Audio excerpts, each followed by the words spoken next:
dengan kakak siapa? Nama saya Una, saya berasal dari kota Bima, tapi saya sekarang sedang menjalani studi di Mataram. Baik, kakak Una, perkenalkan nama saya kakak Vina Febriana Putri, biasa dipanggil Vina. Jadi saya tahu maksud dan tujuan kakak kesini ingin menceritakan permasalahan kakak. Jadi kakak jangan takut kalau misalnya rahasianya saya bongkar atau saya ceritakan ke orang lain, karena kita di sini ada punya yang kasus, yaitu kasus kerahasiaan. Jadi rahasia kakak nggak ceritakan ke saya, nggak bakal ditahu sama orang lain di luar dari ruangan ini. Baik, terima kasih. Jadi gini Kak, Ya. ketika 2 atau 3 tahun belakang, saya ceritanya pernah menjalani hubungan gitu, tapi di situ bisa dibilang toxic relationship kan. Karena kenapa saya bilang saya ngerasa menjalani hubungan yang toxic, karena di situ saya di satu sisi saya ngerasa dimanfaatin, tapi satu sisi saya sangat merasa butuh dia gitu. Jadinya ketika itu mau nangis benar, kan saya boleh cerita tentang awal mula bertemu. Boleh terserah kakak, kalau mau menceritakan apa aja saya bakal mendengarkan. Nah, kan waktu itu saya bertemu dengan seseorang yang kita sebut aja, nggak usah disebut X gitu. Waktu itu kita bertemu di satu aplikasi kencan gitu. Nah, waktu itu masih 2021 di akhir tahun, yaitu bulan Desember.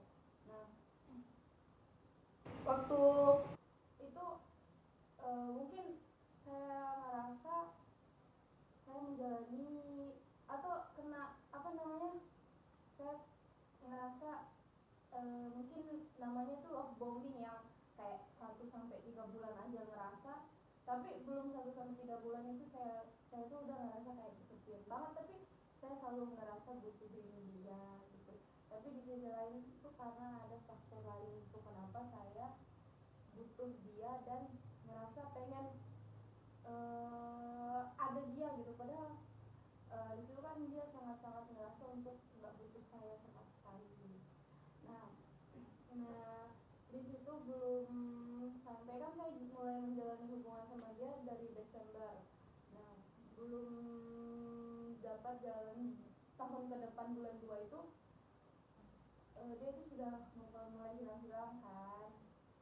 Tapi saya nggak menaruh curiga karena sebenarnya saya percaya sama dia, kan kemakan omongannya kayak manis, kayak dikasih ya pengertian, pokoknya dikasih kenyamanan lah di awal itu, tapi kan ternyata itu tuh semua cuma tipuannya aja.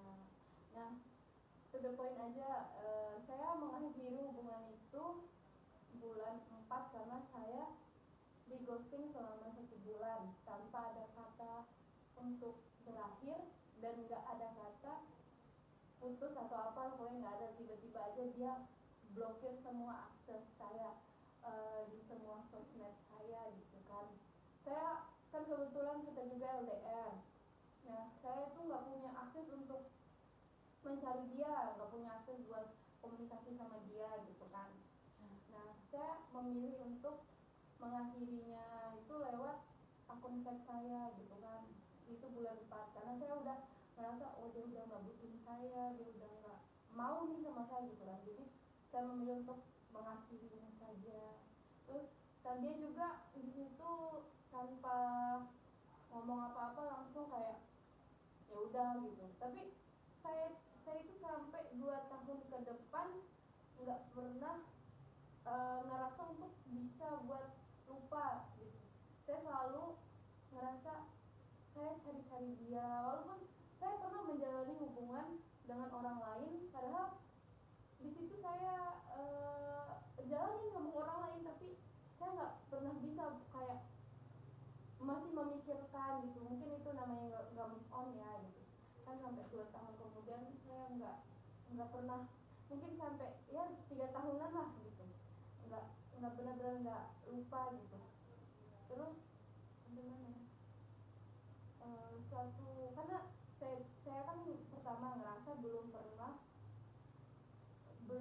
ngerasa mengakhiri semuanya, jadi mungkin karena mengakhiri sepihak. iya, tapi di situ saya masih mencari-cari kan, walaupun saya nggak ngasih tahu kalau saya tuh cari dia gitu kan. Saya cuma lihat sosmednya dia masih baik-baik aja gitu aja kan. Terus suatu saat tuh saya beraniin, 2 tahun kemudian itu saya beraniin buat komunikasi sama dia, kayak nanyain kabar atau apa gitu.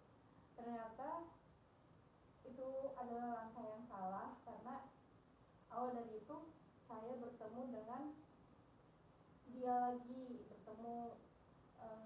nah ketika saya bertemu, mungkin namanya belum hilang perasaan ya, jadi saya terlena lagi, jadi saya balikan lagi gitu. Tapi di situ setelah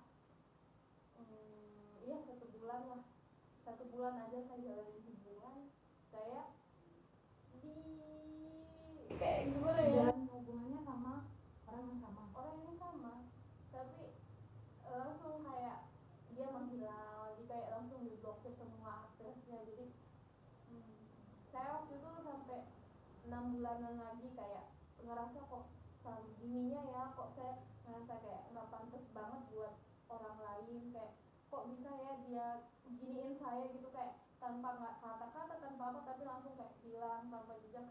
Kayak ngerasa dia itu datang waktu dia maunya aja gitu. Nah itu aja sih Kak.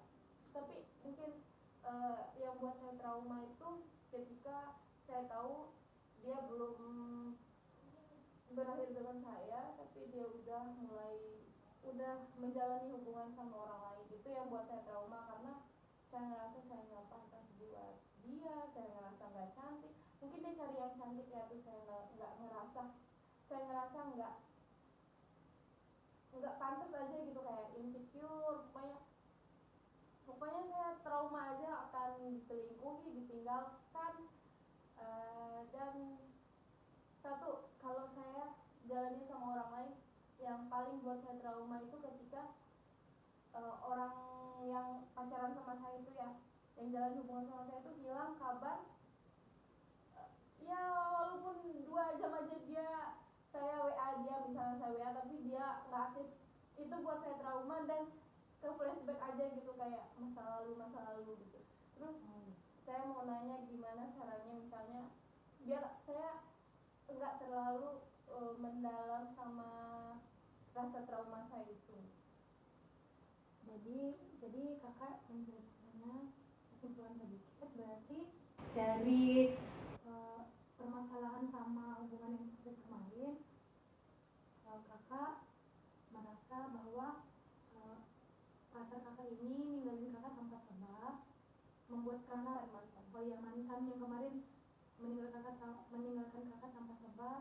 Jadi di situ kakak merasa takut untuk ditinggalkan walaupun sama orang baru.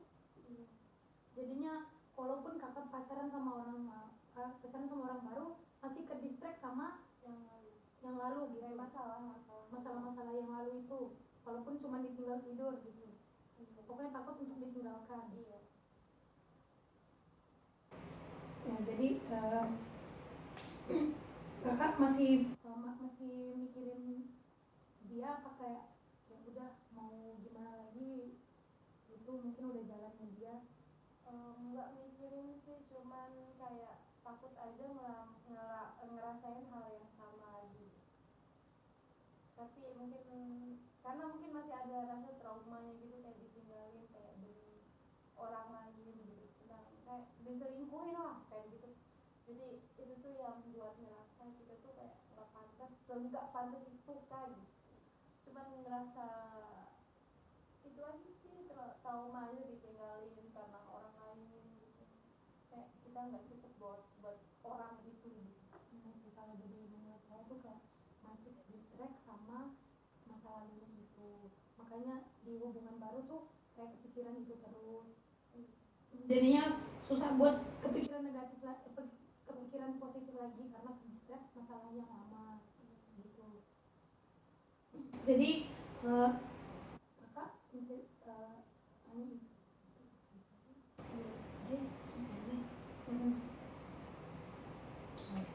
jadi menurut saya kakak biar nggak kepikiran sama masalah-masalah lalu itu, mencoba pikirkan yang positif-positifnya aja.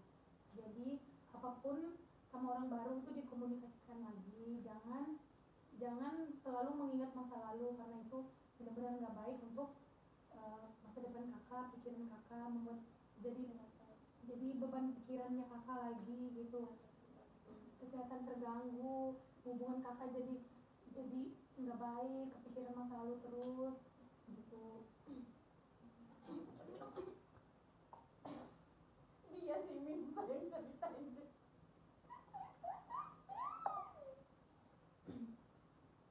Jadi sekian sesi konseling dari saya, semoga kakaknya sehat terus, jaga kesehatan, jangan mikirin hal-hal yang sudah berlalu, biarkan berlalu. Jadi saya sebagai konselornya pamit undur diri. Assalamualaikum warahmatullahi wabarakatuh.